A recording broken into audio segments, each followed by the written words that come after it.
Sap. Oo, ikaw nga. Ikaw nga na tipo ng lalaki at tipo ng asawa na walang pakialam sa asawa mo. Nang tanging alam mo lang, kinuha mo yata siya para maging katulong mo.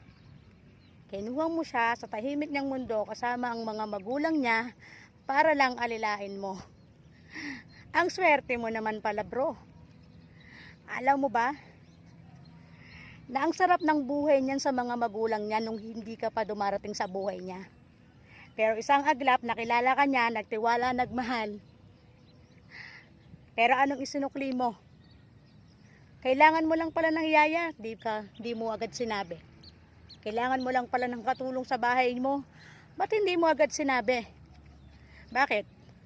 Wala ka bang pambayad na pangsahod para kumuha ng yaya at katulong mo? Tandaan mo, asawa mo yan. Marami kang obligasyon at responsibilidad na dapat mong gampanan. Mula nung kinuha mo yan sa tahimik ng mundo, dapat alam mo kung ano yung dapat na gawin mo para sa kanya. Deserve niyang pangarapan. Deserve niyang tulungan sa lahat ng gawaing bahay.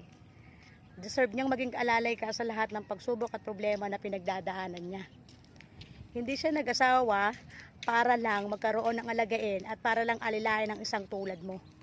Kuha mo? God bless.